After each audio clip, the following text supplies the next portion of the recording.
Ya, assalamualaikum warahmatullahi wabarakatuh. Perkenalkan, nama saya Marwan. Saya bekerja di Badan Pusat Statistik dan saat ini sedang menempuh pendidikan master degree di University of Adelaide. Dan major saya di Applied Economics. Nah, teman-teman, pada kesempatan kali ini saya akan coba share bagaimana melakukan simulasi Monte Carlo. Dan ini saya rasa sangat penting ya ketika kita mengambil seperti saya misalnya di Applied Economics itu di eee, Econometrics 4 di situ di mana kita banyak dituntut untuk melakukan simulasi. Nah, mungkin teman-teman juga yang sampai ketemu video ini sempat melakukan pencarian juga gimana sih caranya melakukan simulasi Monte Carlo itu. Nah, teman-teman, pada kesempatan kali ini saya akan coba mensimulasikan menggunakan programming language R ya, dan saya juga banyak melakukan tugas-tugas kuliah dengan menggunakan bahasa pemrograman itu. Nah, simulasi Monte Carlo itu pada dasarnya ya, kita melakukan simulasi komputer untuk membuktikan bagaimana sebenarnya teori peluang itu bekerja. Nah, misal ya, teman-teman di sini saya punya koin $1 Australian. Nah, koin ini kan dia punya 2 sisi ya, otomatis ketika kita lemparkan dan eee, kita hitung peluang masing-masing sisi itu secara teori setengah kan ya. Tapi kalau misalnya kita lempar sekali yang muncul misalnya katakannya lempar head gitu. Nah, ketika misalnya kita lempar 1 kali, 2 kali, bisa saja kebetulan dia munculnya sama-sama head gitu ya, atau sama-sama tail seperti itu. Dan itu tidak menggambarkan gimana teori peluang itu bekerja. Tapi kalau misalnya kita lemparkan sampai berkali-kali, sampai puluhan bahkan ratusan kali. Nah, di situ secara teori eee bahwa peluang masing-masing sisi itu setengah dan itu bisa dibuktikan secara teori. Misalnya dengan ini kan 2 sisi otomatis misalnya mengikuti distribusi binomial. Ketika distribusi binomial itu kita buktikan misalnya menggunakan maximum likelihood ya, di situ bakal kelihatan bahwa pada dasarnya nilai parameter yang akan kita estimasi itu kembali ke nilai peluang masing-masing sisi. Dalam artian sisi head-nya peluangnya setengah dan sisi tail-nya juga peluangnya setengah. Nah, di sini kita akan coba melakukan simulasi. Benar nggak sih teorinya begitu? Dan apakah benar-benar bekerja di dunia real? Namun teman-teman, kalau misalnya kita lakukan simulasi secara manual kan kita lempar berkali-kali, melelahkan ya, dan itu pekerjaan yang sangat membosankan dan tidak mungkin mau dilakukan gitu. Siapa sih yang mau menghabiskan waktu cuma untuk melempar koin. Nah, cuman sekarang kan dengan semakin canggihnya dunia komputer, nah itu bisa kita lakukan simulasi menggunakan komputer, gimana sih behavior dari peluang itu. Nah, di sini coba kita lihat. Oke, kelihatan. Nah, teman-teman, di sini saya sudah terbuka RStudio. Nah, di sini kita akan lihat, katakanlah sebagai contoh saya punya koinnya itu saya simulasikan sebagai di sini ya, vektor, kemudian tail, head, untuk mensimulasikan 2 sisi koin tadi. Katakanlah kita melakukan lemparan, kalau di R misalnya kita ngambil sampel dari vektor kita, kemudian misalnya saya mau ngambil satu, kemudian replace,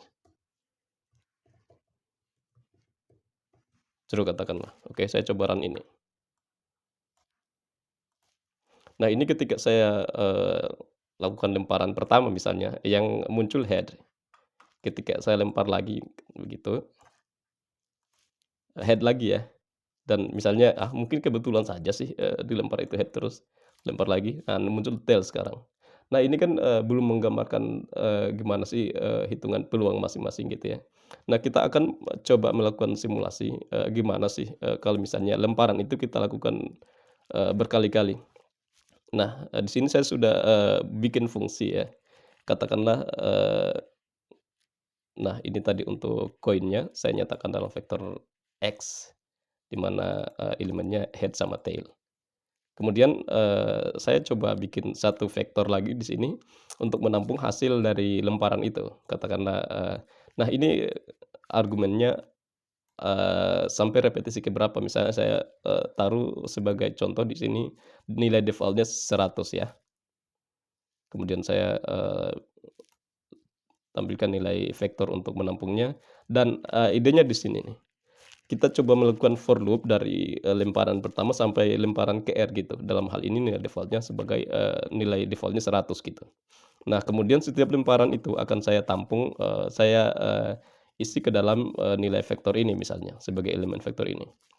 Nah, kemudian coba satunya itu coba saya bikin dalam bentuk data frame di sini, yang datang dari fungsi saya, ini. Kemudian saya coba bikin satu kolom lagi dalam data frame itu, agar bisa memudahkan untuk menghitung. Misalnya saya, bikin saja if else di sini, kemudian jika nilai lemparannya itu head, akan, bernilai 1 di kolom code itu.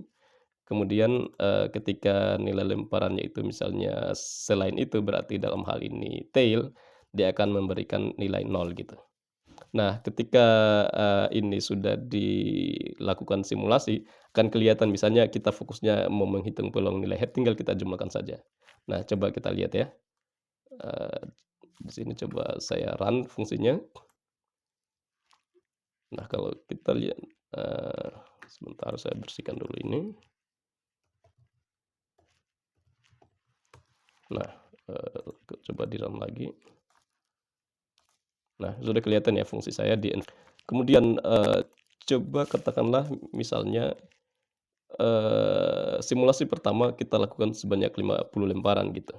Ya saya tinggal panggil aja fungsi ini, kemudian, saya masukkan nilai, repetisinya misalnya di sini 50, komanya di sini nggak ngaruh ya. Oke, coba kita run ini. Oke, ini simulasi saya yang pertama sudah muncul dan, ditampilkan di data frame di sini.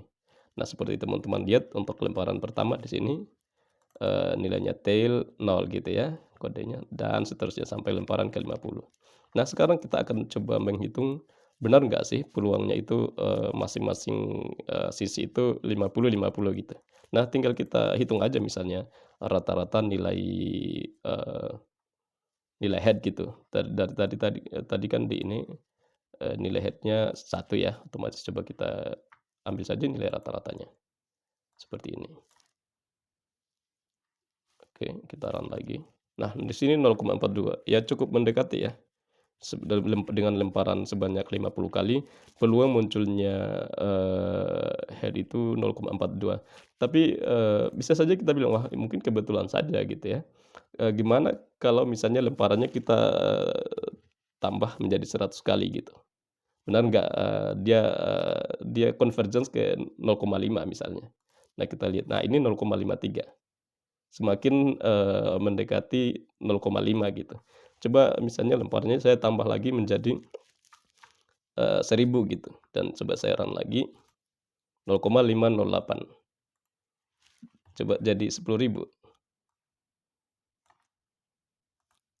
0,51, dan artinya kalau ini dibulatkan kan menjadi 0,5 ya, dan begitu seterusnya kalau misalnya jadi 100.000 lemparan. Ya, 0,0093, 0,5 berarti ya secara pembulatan. Nah, teman-teman di sini membuktikan bahwa, simulasi Monte Carlo itu, kita, mencoba, mengestimasi nilai peluang dari suatu event itu, sesuai dengan teori yang berlaku gitu ya. Nah, teman-teman, sekian untuk part 1. Selanjutnya kita akan coba, di part 2 untuk, simulasi, dadu, dan mungkin part selanjutnya coba kita, lihat kali ya gimana, simulasi Monte Carlo dilakukan terhadap model regresi misalnya. Ya, sekian dari saya. Assalamualaikum warahmatullahi wabarakatuh.